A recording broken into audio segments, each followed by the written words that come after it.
like, put a message in the chat, so I can make sure the chat is working correctly.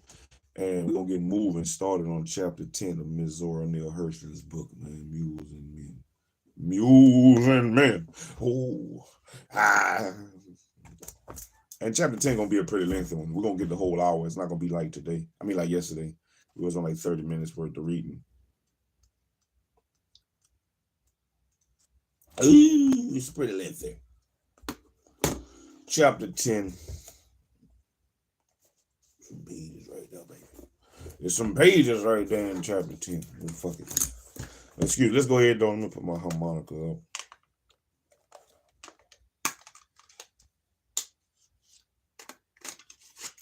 It's been some exciting moments in Mules and Men. Some very exciting moments, some very funny moments in Mules and Men. Miss Zora Neale Hurston has definitely been having a time with them people, talking grammar and literary and lined up a nation and, so on and so forth, man. The things that she's been able to see and notice and pick up on while she's been there, the different little intricacies of coming into a place where you're not known, or coming into a place where you're seen to be a stranger, and how the people interact with you is definitely, a telltale sign of things, and something that, people definitely don't take heed to when trying to read a room in certain aspects of things, noticing how people deal with you or people don't deal with you when being a stranger in a place, or seeming to be like a stranger. They don't act how they usually act. It's like people on here, you're not going to get me. You don't get me. You get the bits and pieces I allow you to see, or you get the bits and pieces of what I want to show for the most part. You don't get what my children see. You don't get that. But I'll let you in, I'll give you snippets of little bitty things that, you may be able to gather some of the love I have for my children or whatnot. But you may get a little silliness here and there, but you still won't get all of me. Because y'all are strangers. There's a stranger in my house. And for all y'all strangers, baby, I'm going to let you in so we can get some reading. Get some reading done this morning, man, which is all gravy, Welcome to the house of SHILO. Welcome to the house of SHILO. Well, we're going to read, man, and try to do our part to end the word. Hey, that's what it is, though. Hey, Miss Zora Neale Hurston, Mules and Men, let's get it. Chapter 10. Chapter 10 of part 1. Part 1. Now, don't forget this old country talk, Hillbilly. What up? What up, dinner games? What up, baby? We out here reading this morning in the house of SHILO. All right, let's jump into it. Chapter 10, Mules and Men by Miss Zora Neale Hurston. Hello, everybody. Hello, everybody. How y'all doing? Shalom. Welcome. Welcome. Welcome in. We about to begin. I'm out here. Hey, y'all out here with me. Big Boss. Dinner games. Art depression. What up? We out here.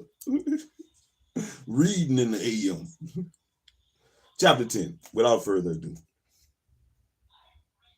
Hey, my bad. For all y'all, so this is, people on here. Hey, don't forget, there's a lot of slave talk in here that I'm trying to read through. So bear with me.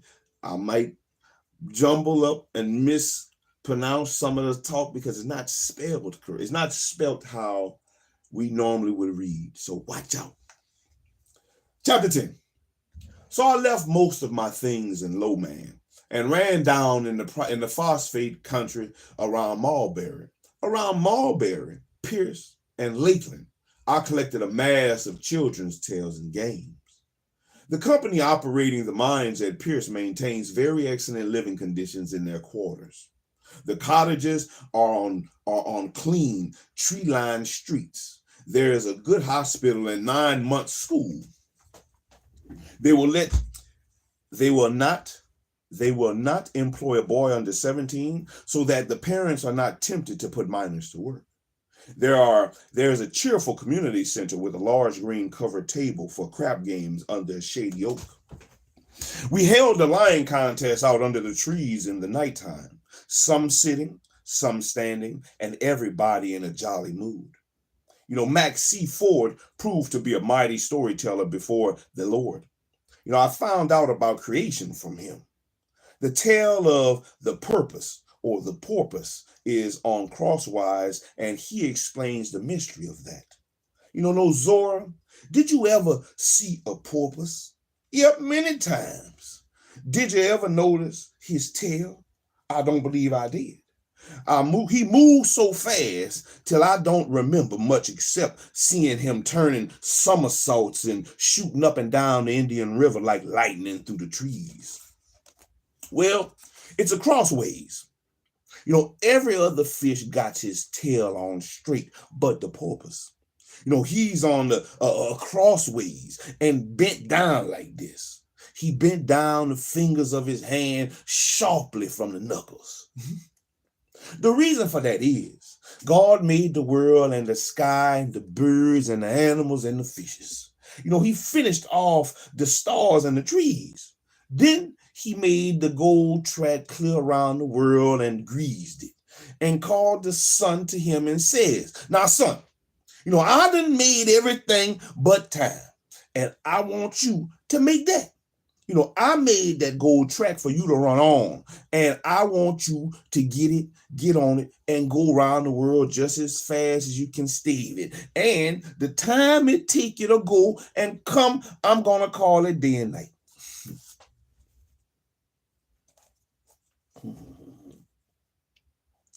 The porpoise was standing round and heard God when he spoke to the sun. So he says, believe I'll take the trip round the world myself. So the sun lit out and the porpoise took out. Him and him. Round the world, lickety split. So the porpoise beat the sun round the world by an hour and 3 minutes. When God seen that, he shook his head and says, this ain't gonna do. He ain't never meant for nothing to be faster than the sun. So he took out behind that porpoise and run him out 3 days and nights before he overtook him. But when he did catch that old porpoise, he grabbed him by the tail and snatched it off and set it back on crossways to slow him up. He can't break the sun no more, but he's the next fastest thing in the world. Everybody laughed, one of those blowout laughs. So Mac Ford said, my line done got good to me. So I'm going to tell you how come the dog hates the cat. The dog and the cat used to live next door to each other, to one another, and both of them love ham. Every time they get a chance, they'd buy a slice of ham. Like one time, both of them got a hold of some extra change and so the dog said to the cat, sis cat, we both got a little money, and it would be fine if both of us could buy a ham apiece. But neither one of us ain't got enough money to buy a whole ham by ourselves. Why don't we put our money together and buy us a ham together? All right, bruh dog. Tomorrow, begging Saturday, we go to town and get ourselves a ham. So the next day, they went to town and bought a ham. They don't have no convenience, so they had to walk and tote it. The dog told it first, and he said, as I walked up the road with the ham over his shoulder, ours ham. After a while, it was the cat's time to tote the meat. She said, my ham, my ham, my ham. Dog heard her, but he didn't say nothing. When the dog took it again, he says, our ham. Cat toted it and says, my ham, my ham. Dog says, sis cat, how come when you keep on saying my ham, when you's toting our meat, I always say I ham? The cat didn't turn him no answer, but every time she toted the ham, she says, my ham. And every time the dog toted, he says, ours. When they was almost done, the cat was carrying the ham, and all of a sudden she sprung up the tree and sat up there eating up the ham. The dog did all he could to stop her, but he couldn't climb, and so he couldn't do nothing but bark.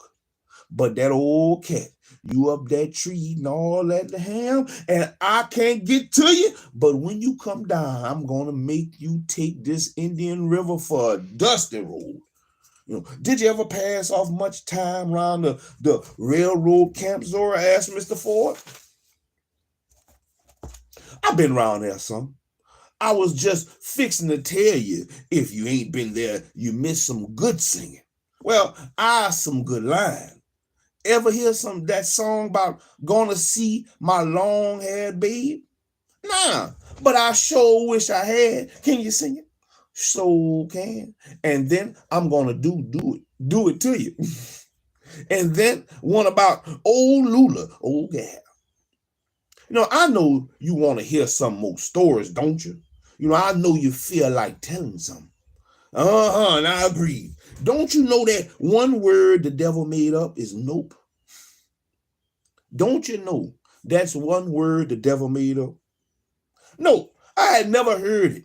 And it's mighty useful word. I know for lazy folks like me. Yes, everybody says and I'll tell you why. He cleared his throat and continued.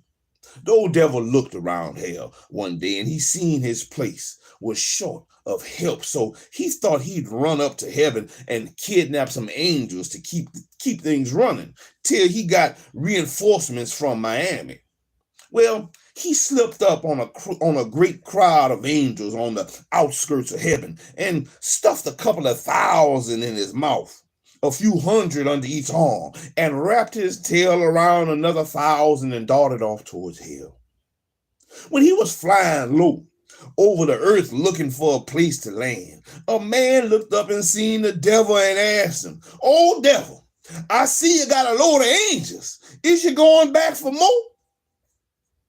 Devil opened his mouth and told him, "Yeah." And all the little angels flew out of his mouth and went on back to heaven. While he was trying to keep them, he lost all the others. So he went back after another load.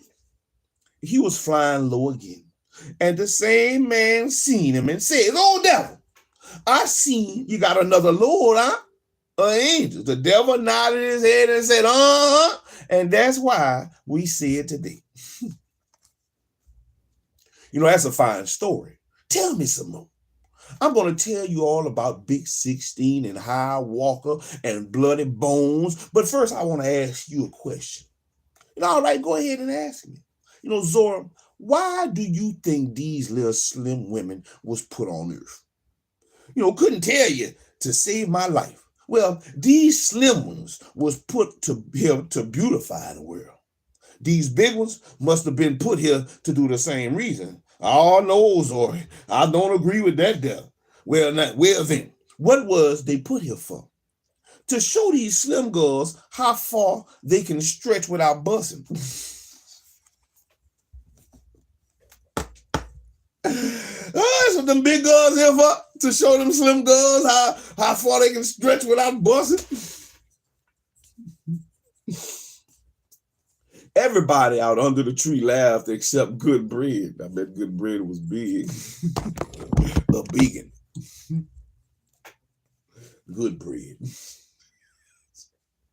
She took in a whole lot of breath and added to herself. Then she rolled eyes and said, "Mac Ford, I don't come in your conversation at all. You just leave me out of your mouth. And furthermore, I don't crack." Nobody ain't called your name, Good Bread. I was just passing a joke. Oh, yes, you was hunting, hitting at me. Nobody ain't studied about you.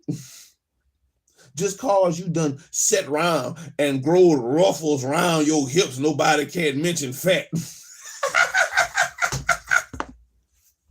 Just because you grow ruffles around your hips.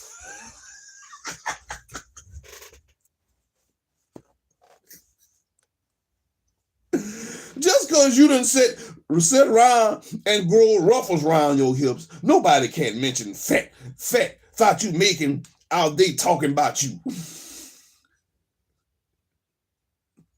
I wasn't impersonating you, but if the cap fits you, wear it.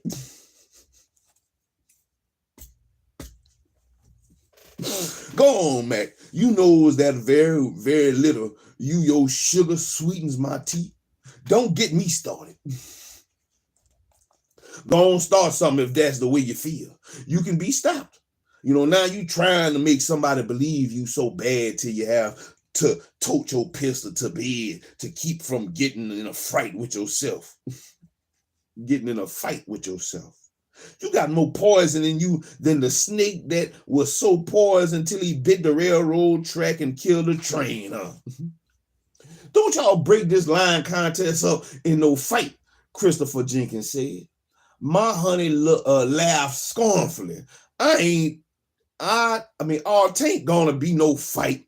Good bread just feel like bull wolfing a little tonight. Her liquor told her to pick a fight, but let Mac make a break at her now. And there'll have to be some good running done before the fight come off. Tain't nothing to her. She knows she ugly.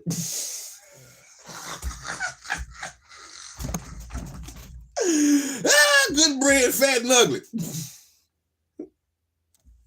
She knows she ugly. She looked like the devil ground up in pieces.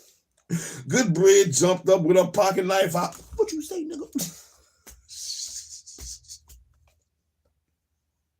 Who y'all talking? Who y'all trying to double team? Trying to run the hog over the wrong one now.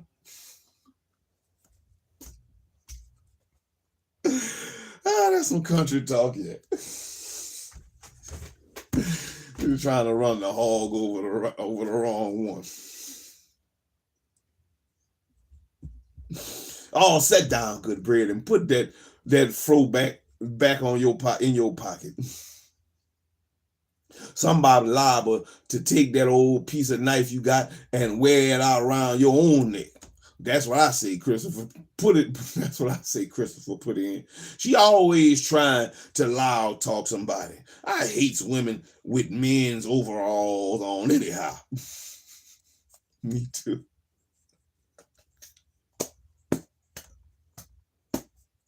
I hate women with men's overalls on anyhow. Let her holler all she wants to. Ford added offhand. This is a hollering day. She can whip like the seaboard and squall like the ACL. Nobody don't care. Long as she don't put her hand on me. So as she do that, I'm gonna light her shook for her. Good bread got to her feet importantly, as if she was gonna do something. For a fraction of a second, I held my breath in fear. Nobody else paid at least bit of mine. Good bread flounced on off. All glad she gone, said my honey. She always picking fights and getting beat. That girl up in there writing checks her ass can't cash. Good bread. I wonder why they call her good bread.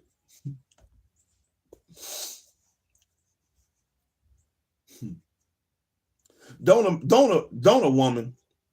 woman hates peace and agreement? He looked after her a moment, then yelled after her. Hey, lady, you got all you bust in the head in the back. You got all you bust in the back. Everybody laughed at my honey went on. And my honey went on. She's so mad now, she'll stay away and let Mac tell Zora some lies. Go on, Mac, you get the business. Oh, I feel like singing, Mac Ford said. Well, nobody don't feel like hearing you, so go on and tell that lie on Big 16. I never gets tired of that one. You rather hear a story, Zora? Yeah, go and tell it. That's just what I'm here for. Well, all right then. It was slavery time, Zora. When Big 16 was a man, they called him 16 because that was the number of the shoe he wore. He was big and strong, and old master looked at him to do everything.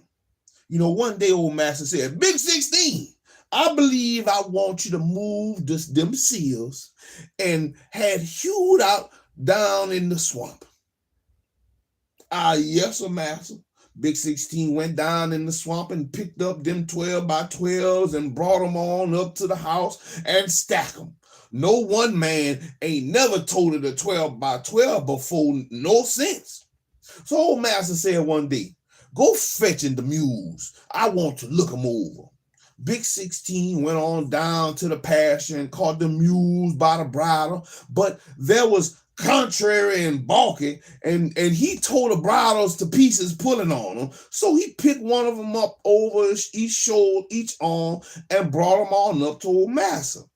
You know, he says, Big 16, if you can tote a pair of balky mules, you can do anything. You can catch the devil. Yes, sir, I can. If you get me a 9-pound hammer, I'll pick a shovel and a pick and a shovel. Old master got 16 the things he asked for and told him to go ahead and bring him the devil. Big 16 went out in front of the house and went to digging. He was digging nearly a month before he got where he wanted. You know, then he took his hammer and went a knocking on the devil's door. Devil answered the door himself. Who that is? Who that are there? It's Big 16. What you want? Want to have a word with you for a minute. Soon as the devil poked his head out the door, 16 lammed him over the head with that hammer and picked him up and carried him back to old master. Old master looked at the dead devil and hollered, take that ugly thing away from here quick. I don't think you catch the devil sure enough. I didn't think you catch the devil sure enough. So 16 picked up the devil and threw him back down the hole. Way after a while, Big 16 died and went up to heaven. But Peter looked at him and told him to go way down from there. He was too powerful. He might get out of order and there wouldn't be nobody to hold him. But he had to go somewhere, so he went down into hell. Soon as he got to the gate of hell, the devil's children was playing in the yard, and they seen him and run to the house, says, Mama, that man out there that killed Papa. So she called him into the house and shut the door. When 16 got there, she handed him a little piece of fire and said, You ain't coming in here. Here, take this hot coal and go on off and start you a hell of your own. So when you see an old jack-o'-lantern in the woods at night, you know it's Big 16 with his piece of fire looking for a place to go. Big 16. Give us something to wet our guzzles with. And you can get some lies, Zora. Jenkins prompted. I stood treats. Now go on, Mac, and lie some more. I said, and he remarked, the mosquitoes mighty bad right now, but down there on the East Coast, they used to them. You know why we get so many mosquitoes here and why we have so many storms? Nah, but I love to know, I answered eagerly. One Christmas time, God was going to Palactica.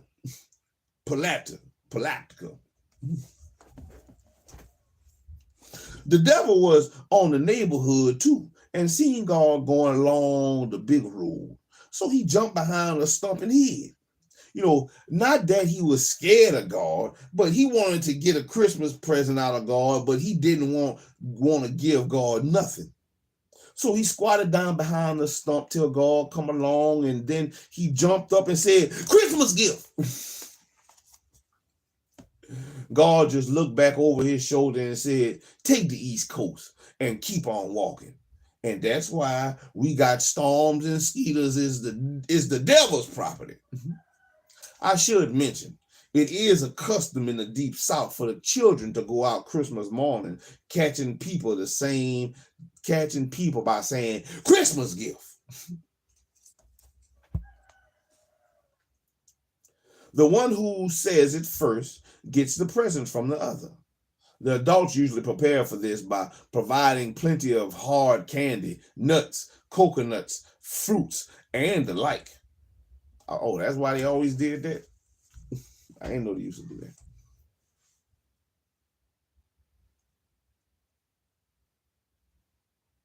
They never try to catch a neighbor's children, but let themselves be caught. I know one more story on the devil. Reckon I'll tell it now. One day the devil was walking along when he met Rawhead. Who is Rawhead? I interrupted and asked. I've been hearing his name called all my life, but never did find out who he was. Well, Zora, I thought everybody knew who Rawhead was. Why? He was a man that was more than a man.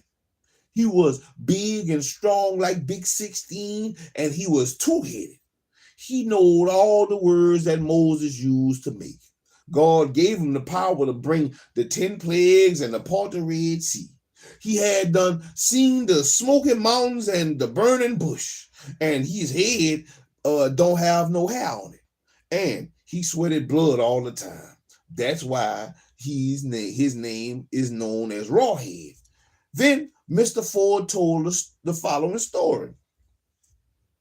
As I started to see, the devil met Rawhead, and they passed the time of day. Neither one wasn't scared of the other, so they talked about the work they were been doing. Rawhead said he had turned a man into a ground puppy, and the devil said that he'd been having a good time breaking up couples. All over the world, the devil had husbands and wives fighting and partying. Well, I believe that. Oh, yeah, he's still doing it. Tolam says, devil, use my cousin, and I know you got more power than me, but I know one couple you can't part. They lives cross the big creek in my district, and I done everything I could, but nothing can't come to between them. Devil says, that's because the right one ain't tried yet. I can part any two people. You just like I can throw them together. You show them to me, and I bet you half of hell I have them fighting and partying before Sunday. And parting. Fighting and parting.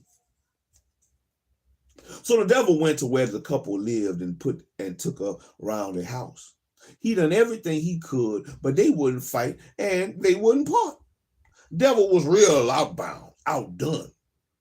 He had never had such a tussle since they throwed him out of heaven. And it was Friday.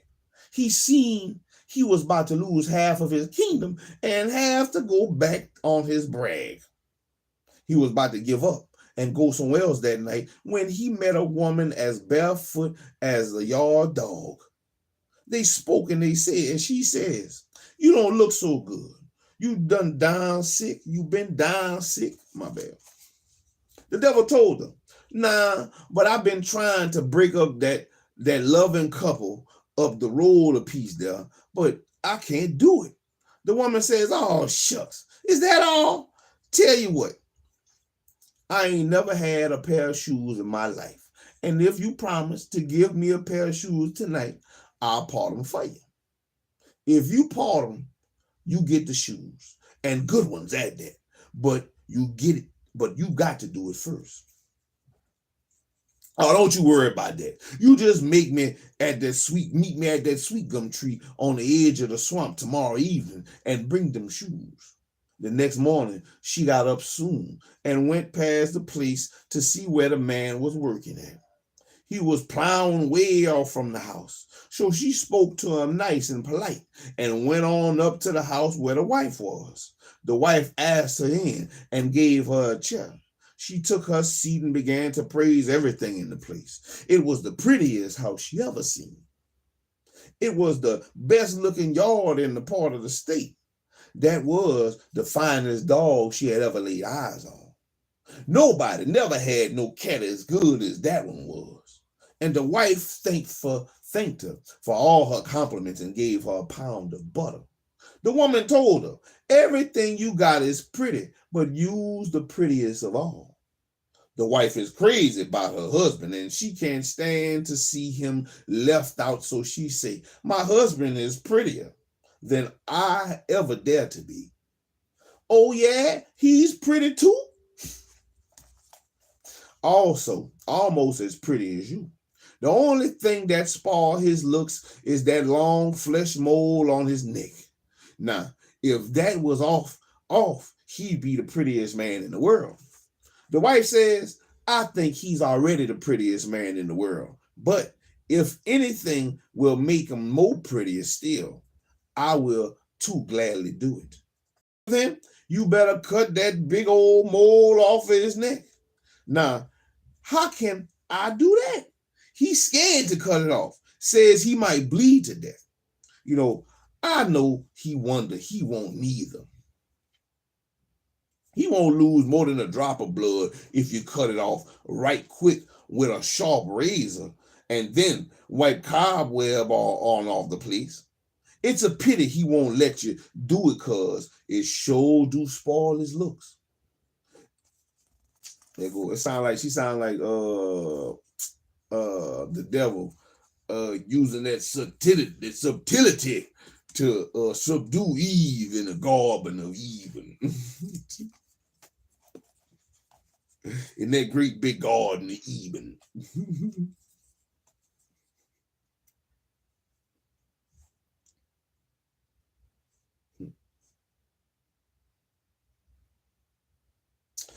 If I know just how to do it, I sure would, because I love him so. And he is too pretty a man to be spoilt by a mole. Why don't you just take the razor to bed with you tonight? Then, when he gets to sleep, you chop it off right quick and fix it like I told you. He'll thank you for it the next day. The wife thanked the woman and gave her a setting of eggs. And the woman told her goodbye and went on down to the field where the husband was plowing and sidled up to him. Good morning, sir. You sure is a hard-working man. Well, yes, ma'am. I works hard, but I loves to work so I can do for my wife. She's all I got. Yeah, and she got a man when she got you. Tain't many men that will hit from sun to sun for a woman. The man said, sure ain't. But ain't no woman got no wife as good as mine. Excuse me, but ain't no man got no wife as good as mine. The woman spit on the ground and said, it's good for a person's mind to be satisfied, but loving a person don't make them love you. And you's a pitiful case. Why you say that? I ain't got the prettiest wife in the world. And what makes it so cool, she's the sweetest wife God ever made. All I got to say is watch out. Watch out for what? My wife don't need no watching. She's pretty. It's true, but I don't have to watch her. Somebody else done found out she pretty too, and she's gonna get rid of you. You better keep a close watch on her, and when you go to bed tonight, make out your sleep and see if she don't try to cut your throat with a razor. Get off this place lying on my wife.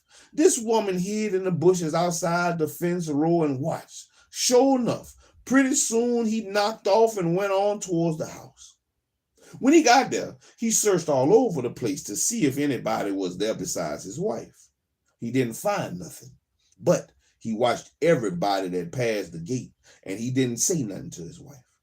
That night, he got in bed right after supper and laid there with his eyes shut. The wife went and got his razor and slipped it into bed with him. When she thought He was good and sleep. She got the cobweb on one hand and the razor on the other and leaned over him to cut his mole off. He had the cover up round his neck, and soon as she started to ease it back, he opened his eyes and grabbed her and took the razor. I was told you was gonna cut my throat, but I didn't believe it. From now on, we ain't no more husband and wife. He dressed and left her crying in the bed. The woman run down to the sweet gum tree to get her shoes. The devil brought him, but he took and cut the long sapling and tied the shoe to one end of it and held them out to the woman and told her, "You parted them all right. Here's the shoes I promised you. But anybody that can create more disturbance than me is too dangerous. I don't want him around me. Here, take your shoes." And soon as she took them, he vanished. Horace Sharp said, "You let me tell one, Mac. You let me tell one now, Mac. You've been talking all night. Tell you about the farmer courting a girl." Boy, they got some stories around there, boy. They got some literary. Them people for people who don't have, like a formal education. That word of mouth, man. Them people, that word of mouth is something else. That word of mouth is something else.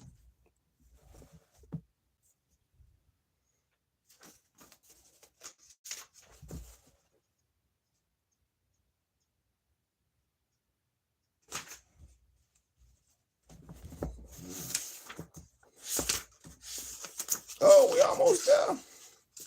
We almost done. All right.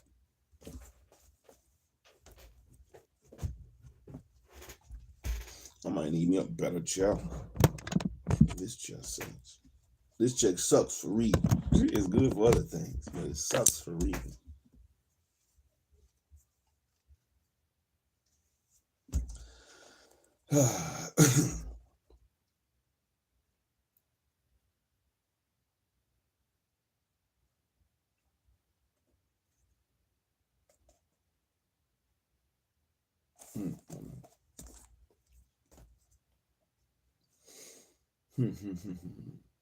Well, the starting of it is a farmer was courting a girl, and after he decided to marry her, they married and started home. So when he passed a nice farm, he said to the girl, "You see that nice farm over yonder?" She said, "Yes." He said, "Well, all of these are mine." Strokes his whiskers. "All these is mine." So he traveled on further. He said, "See that nice bunch of sheep?" She said, "Yes." "Well, all of these are mine." Traveled on further. Can't come across a nice bunch of hogs. And he said, "See that nice bunch of hogs?" "Yes." "Well, all of these are mine."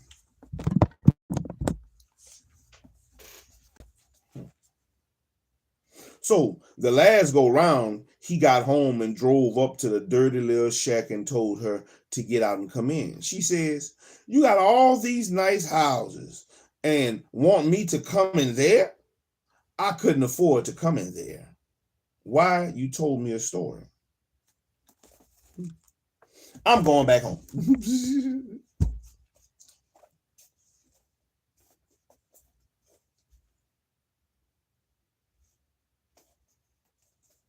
He says, "Why, no, I didn't tell you a story. Every time I showed you those things, I said all these were mine. And I was talking about my whiskers." So the girl jumped up off the wagon and out for home she went. Goat fell down and skint my shin. Great God Almighty, how the goat did grin. "You do pretty good, Horace," my honey drawled. "But how come you want to stick in your bill when Mac is talking? That story you told ain't doodly squat. Let's see you tell one about better than that one. Then Horace slashed back. Oh, I can tell none worth listening to, and you can't neither. Only difference in us is I know I can't and you don't. Don't lie. You don't lie. That lie you told is poor as our hockey. Gonna tell some more, Mac. Maybe somebody will come along and help you out after a while. I thought Horace's story was just all right, Leslie Lee Hudson said. Can't everybody talk the same? Of course I was, Horace yelled. It was already with everybody capping my honey. He's a nigger with white folks' head. Let him tell it. He make out he know every chink in China.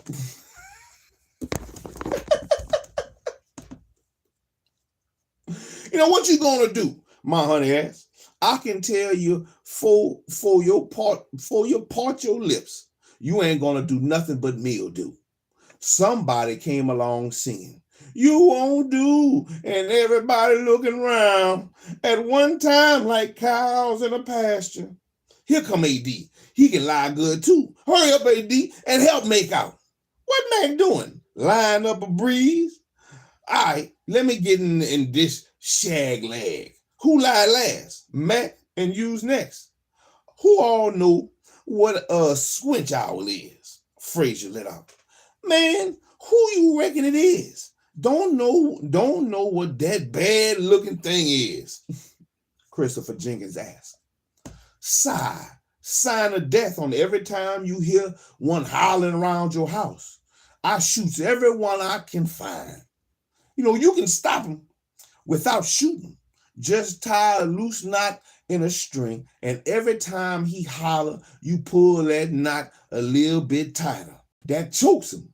Keep him on you. Choke him to death. I don't think what's the animal people? Peter. I don't think Peter like they're gonna start outlawing knots. Talking about you choking screech owls every time you hear them. Keep it on you and choke them to death. Go out though next morning and look around and you'll find a dead owl around there somewhere, said my honey. All you need to do is turn something wrong side outwards. Pull off your coat and turn it, or else you can turn out your pocket, Carrie Jones added. Me, I always pull off a stocking and turn it. That's always drives them off. Throw some salt on the lamp or stick a rusty fork in the floor will do the same thing. In fact, it's the best of all. I mean, the salt in the lamp, nothing evil can stand salt, not alone burning salt. Let me tell y'all how come we got squinch owls and they all can talk all you please about them to kill them and drive them off the housetops of the night, said AD. Old Master had an old maid sister that never been married. You know how stringy white folks' necks get when they gets old. Well, hers had done got that away, and most special because she never been married. Her name was Miss Finney, and old master had a daughter, so there was young men's around the parlor and the porch. All in the sitting chairs and in the hammocks under the trees. And so Miss Finney used to stand around and peer at them and grin like a possum, wishing she could get courted and married. So one devilish young buck, he seen the feeling in her, so he got to making manners with her. And last thing he done, he says, if you gonna sit up on the roof of the house all night, I'll marry you in the morning. Yes, sir. Can I make me some soda? Yes, sir. Go ahead, sir. Go ahead. Don't make a mess. Take your time.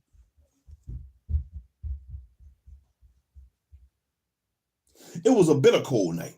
The wind screeching like the police. So she climbed up up there and she straddled on the highest part because she couldn't stick nowhere else. And she couldn't help but shake and shiver. And every time the clock would strike the hour, she'll say, "Cool on the housetop." But the young man in the morning,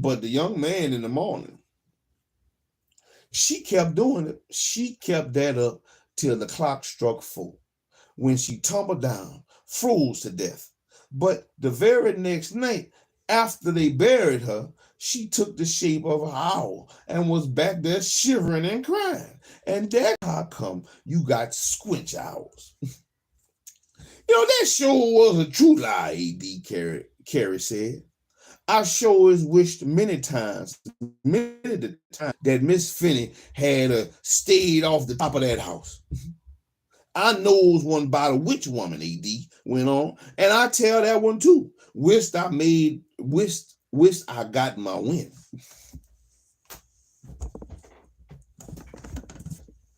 Now, I don't want to hear about no witches riding nobody, babyface Turl or objected. I done near rolled to death in my time. Can't bear to hear tell of it.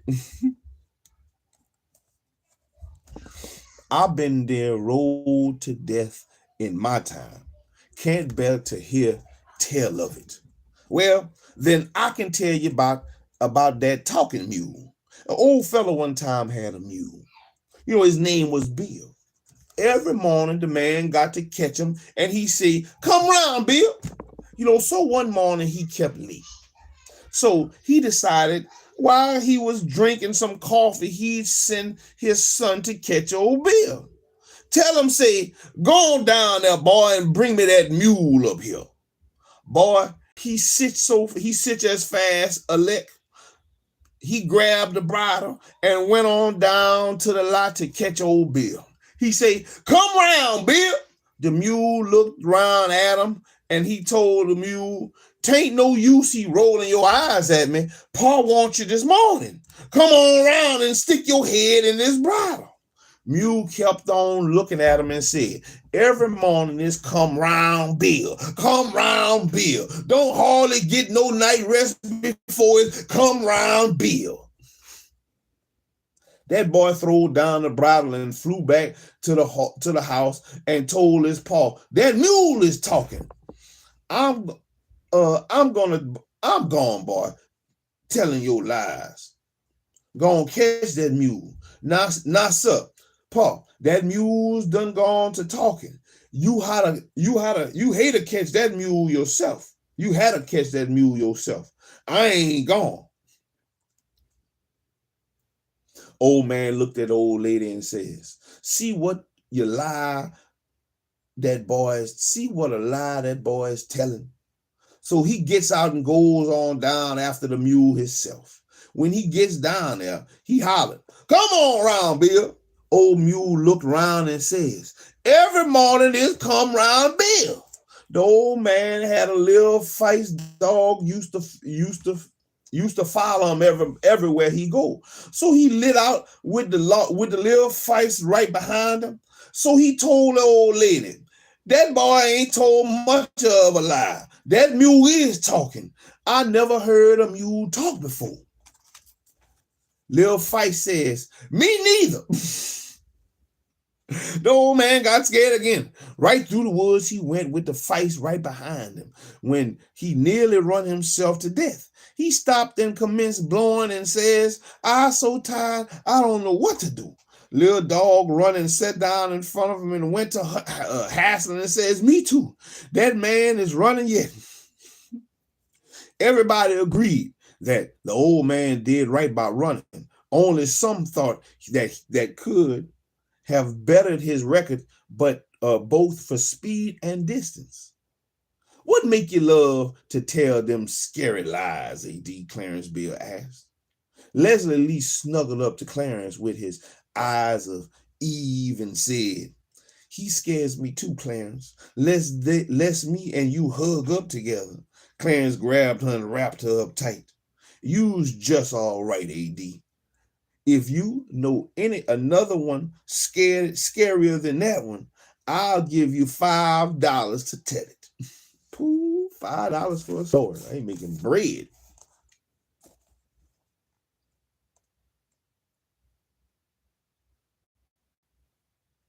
And then I'm going to get the job up keeping the boogers off of Leslie tonight. Gonna tell it. Yeah, man, Christopher Jenkins chimed in. All these frail ears getting, these frail eels getting skittish. Tell them more, AD. Scare carry right out on me.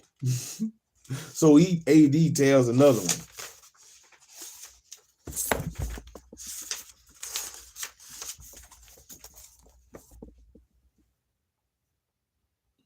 This was a man. His name was High Walker. He walked into a boneyard with skull heads and other bones. So he would call them, "Rise up, bloody bones, and shake yourself." And the bones would rise up and come together and shake themselves in part and lay back down. Then he would say to himself, "High Walker," and the bones would say, "Been walking." When he'd get off the little way, he'd look back over his shoulder and shake himself and say, "High Walker and bloody bones." And the bones would shake themselves. Therefore, he knew he had power. So a man sold himself to the high chief devil. He'd give him his whole soul and body to do as he pleased with it. He went out on the driftwood woods and laid down flat on his back beyond all this skull heads and bloody bones and said, "Go away, Lord, and come here, devil, and do as you please with me. Because I want to do everything in the world that's wrong and never do nothing right." And he dried up and died away on doing wrong. His meat all left his bones, and the bone all was separated. And at that time, High Walker walked upon his skull head and kicked it on a head and of him many times, and said to her, "Rise up and shake yourself. High Walker is here." Old Skullhead wouldn't say nothing. He looked back over his shoulder because he heard some noise behind him and said, "Bloody bones, you won't see nothing yet. Rise to the power in the flesh."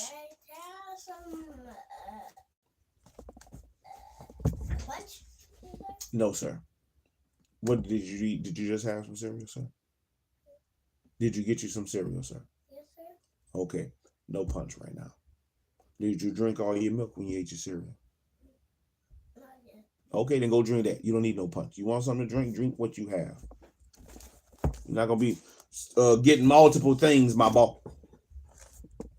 Drink what you do. Finish what you have first, son. Then we'll worry about the next thing. One thing at a time, sir. Stay in the order.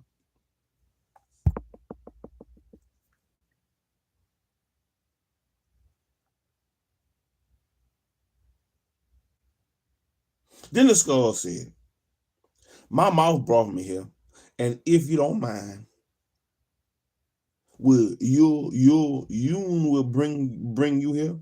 Yorn will bring you here." High Walker went on back to his white folks and told the white man that the dry skull head was talking in the drift today. The white man says he didn't believe it.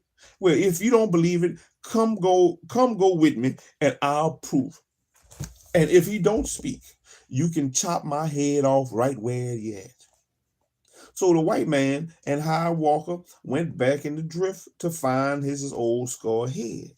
So when he walked up to it, he began to kick it and kick the old skull head, but it wouldn't say nothing.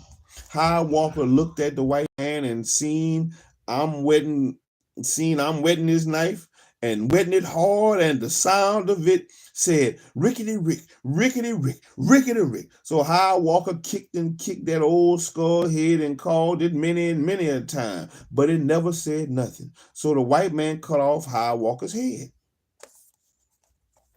And the old dry skull head said, "See that now? I told you that mouth brought me here, and if you don't mind out, it'll bring you here." So the bloody bones rose up and shook themselves 7 times, and the white man got scared and said, "What you mean by this? The bloody bones say, we got high walker and we all bloody bones now in the drift together. The next day was Thursday, and I got a letter from Big Sweet saying I must be back in Lowman by Saturday because that was pay night, and Thelma and Clifford was getting married, and big doings would be going on. Friday I arrived in Lowman. Thelma and Clifford got married on Saturday, and everybody that wasn't mad put out to give them a big time. The biggest crowd was over at the Pine Mill where Jim Presley was playing, so I wanted to go there. Big Sweet didn't want to go there much. At least that is what she told everybody, but she told me to go on. She might be over later. She gave me some advice about looking out for myself. Don't let nobody bring you nothing to eat or drink, and don't let them send it neither. They liable to put a spider in your dumpling. Don't let nobody get you into no fuss, cause you can't do this kind of fighting. You don't know no better to go face to fight. Lucy and them ain't gonna fight nobody like that. They think it make them look big to cut you. I don't want you. I done went here and put my foot up on their doorstep and told her that if she touch you, I'll gently chain gang for her. But she don't aim to let me catch her. She mean to slip up and sometimes to slip on you sometime and hit you in your backhand lick with her knife and turn her hand over right quick and hit you forward with it and pull it down. Then she aimed to run across backwards and jump fences so fast till me and the law neither can find her. Well, Big Sweet, if it's like that, I expect I better not go on unless you with me. I told her, oh yeah, you go on. You come here to see and listen, and I means for you to do it right. Just watch out. I can give you my knife to tote, but that wouldn't do you no good. You don't know how to handle it. And I got to round here. One good one I got down in Tampa, and one old fro. But you just go on over there and mind what all I tell you. I'm liable to be there directly myself. Directly.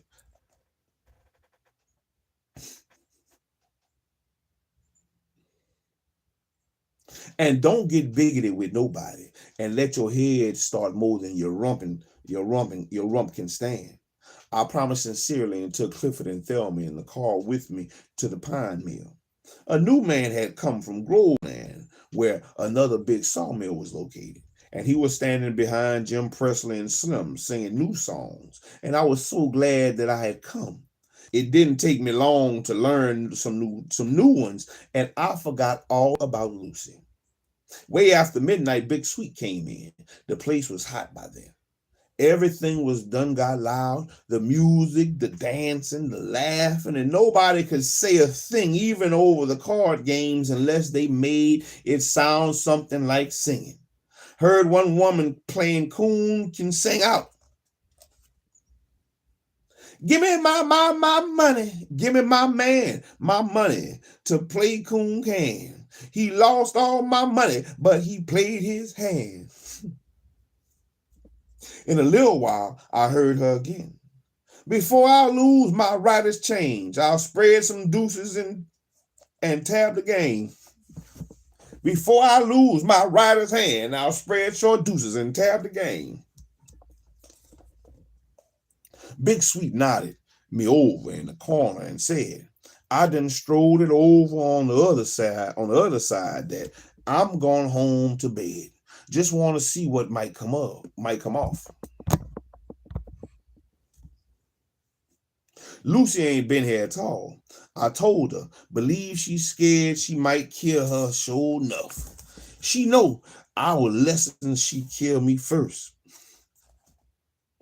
I hate a two-faced heifer like that. And I ain't scared to see my Jesus neither, because the Bible says God loves a plain sinner and he's married to the backslider.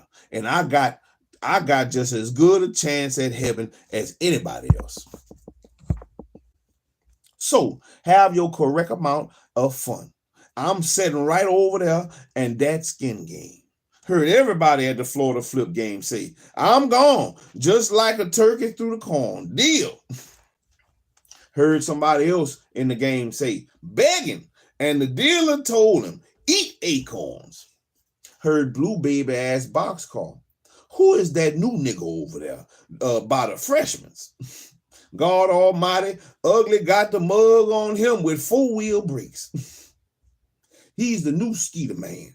He sure ain't nobody's pretty baby, but bet he have to slip up in the dipper to get a drink of water.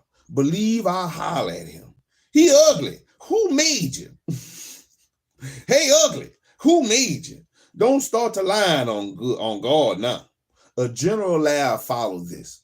The Boxcar, a little proud of his crack, grabbed Blue Baby. Come on, let's go over there and marry Cliff and Thelma all over again. Hey, Cliff, you and Thelma get up on the floor and raise your right hand. Y'all ain't got hits right till Boxcar get through with you. The couple bashfully stood up, joined hands. All righty, Cliff, I'm the preacher. Here's your woman, and here's the ring. Here's the banana. Here's the skin. Now you's married. Go.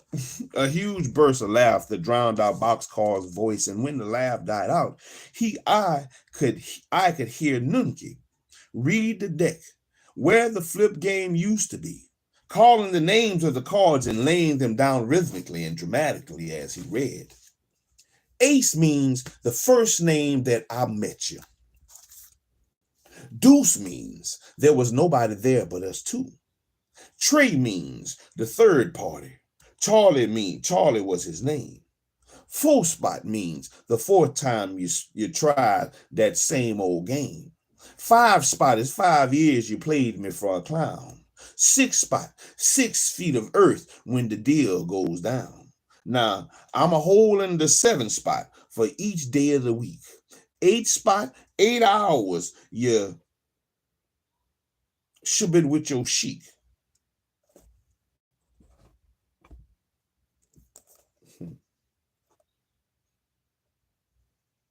Eight hours you should be at with your chic. 9 spot means 9 hours of work, hard every day. 10 spot, the 10th of every week, of every month. I brought you home my pay. The jack is 3 card Charlie, who played me for a goat. The queen, that's you, pretty mama, always trying to cut my throat.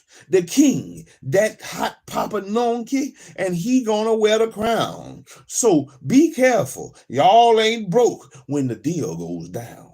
Nukin looked around belligerently at the last sentence, and Joe Willard jumped up and pulled that big sweep. Play some music, Jim. Y'all over there, and let's dance some more. Nukin wants to pick a fight with who flung. Play us a slow drag. Come on, Big Sweet, let's meet and you have a scrumptious dance. Dance with Zora, honey. I don't choose to move from where I'm at. And I ain't mad with nobody, baby. Just want to see and look on here for a while yet. I heard new singing man climb on up. Tell me where the blood river run. Oh, tell me where the blood river run. From my back door straight to the rising sun. Heard Slim's bass string under, the singing throbbing like all Africa, and Jim Presley's melody crying like repentance as 4 or 5 couples took the floor. Doing the slow drag, doing the straunch, Joe Willard doing the traveling buck, and winged towards where I stood against the wall facing the open door. Just about the time Lucy hopped up in the doorway with the open knife in her hand. She saw me first thing. Maybe she had been outside peeping a long time, and there I was leaning against the wall right close to Slim. one door in the place, and Lucy standing in it. Stop the music, she yelled without moving. Don't vip another vop till I say so. I means to turn this place out right now.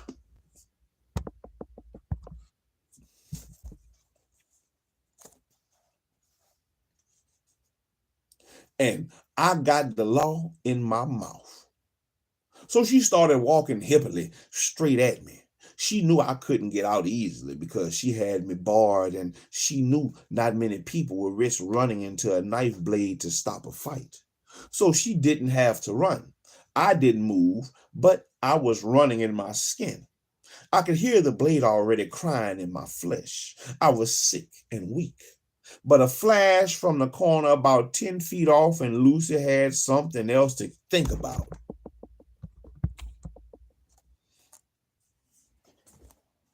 And Lucy had something else to think about.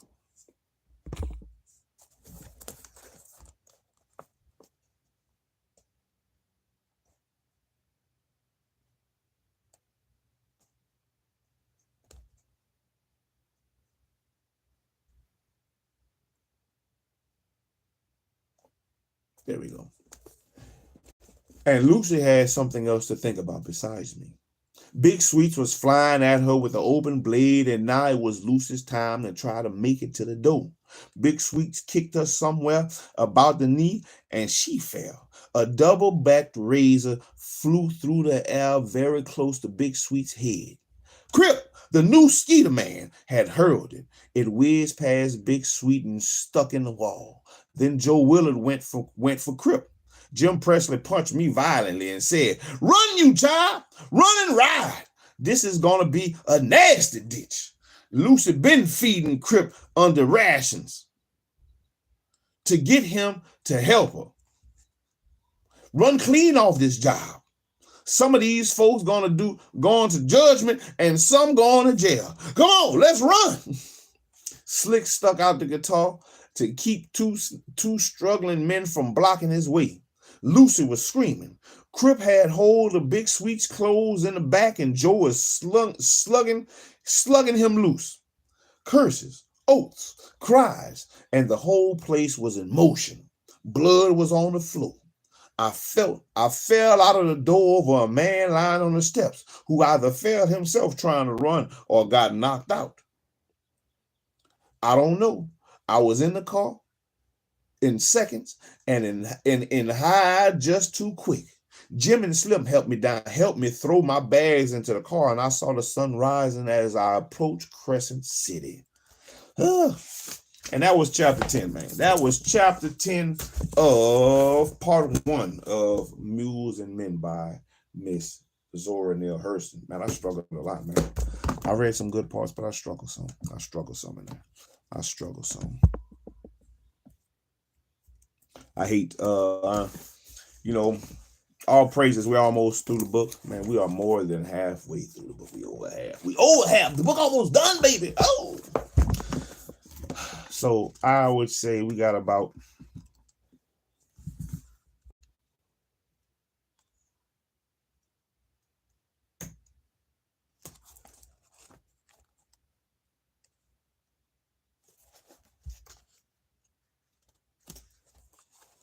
I'm trying to see how many chapters are in section 2. Section 2, which is hoodoo.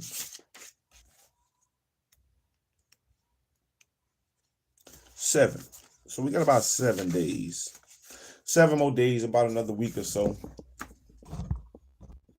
About another week or so, we'll finish the book. Because if I'm reading a chapter a day, we got about 7 days till we finish the book. See, I wish I knew how to read music. I wish I knew how to read music because I would love to hear. I would love to hear what the music of these songs sound like. I have music books. I just haven't learned how to read them. I haven't used them.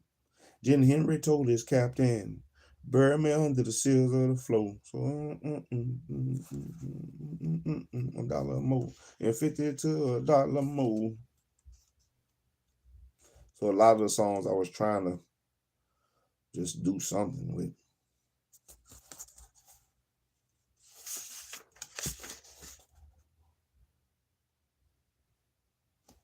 Yeah, 7 days, 8 days if you count.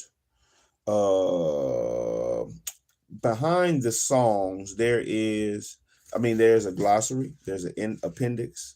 There is the appendix has music in it along with the words of the songs. And then after the appendix and the music, there is it's called Formulate of Hoodoo Doctors. Formulate of Hoodoo Doctors. And I kind of want to read that.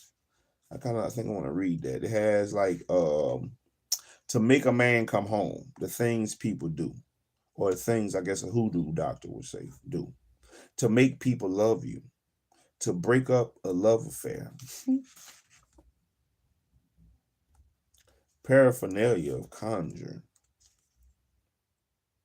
Prescriptions of root doctors. They got the prescription for gonorrhea, syphilis, bladder trouble, rheumatism, swelling, lockjaw, blindness, the flooding. If you want to stop the flooding, 1 grated nutmeg, a pinch of alum in a quart of water, cooked. Take 1/2 glass 3 times a day. Loss of mind, sheepweed leaves, poisonous. And afterwards, a Negro way of saying 8 or 9 days, man. I would say we got about 8 or 9 days because they got some extra stuff after the 7 chapters of hoodoo, which we'll get into next. That will be tomorrow. Lord willing, tomorrow we'll pick up in part 2 of Ms. Zora Neale Hurston's book, Mules and Men. And we'll start hoodoo, and see what they're talking about, man. See what's going on. See if there's anything I can recognize or pick up on, learn from. So that was today's session of Reading with Shiloh, man. I appreciate everybody that stopped by, all the many views at the beginning of the session, at the beginning of the live. I appreciate it. It does help. It does help the growth of the channel, which is what I'm trying to do. Definitely grow it.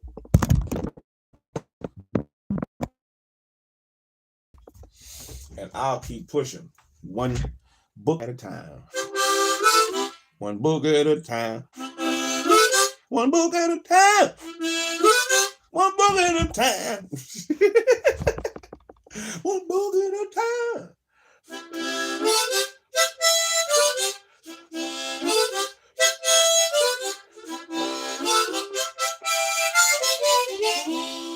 One book at a time. Yeah, 1 book at a time, 1 chapter at a time, 1 session at a time, 1 section at a time, 1 page at a time, line upon line, here a little, there a little, until we find what we need to find in these books to learn and grow from. If there is anything, But yeah, I appreciate everybody, man. Shalom. I hope y'all have a wonderful, wonderful day. Take your time. Use all the things that you have that the Most High has granted you with. You can see, you can hear, you can think, you can speak, you can smell, you can walk and talk and feel. You have everything that you need to succeed in life. So take advantage of your time here today and succeed in whatever you do. Try your best to succeed. And if you don't have all them things, if you're missing eyes, you're missing ears, you can't hear, you can't see, you can't smell, something like that, use the other shit you got, because you still got that, and you still have all you need to succeed in life. But let's keep pushing. Shalom, everybody. I'm out here. Shiloh out.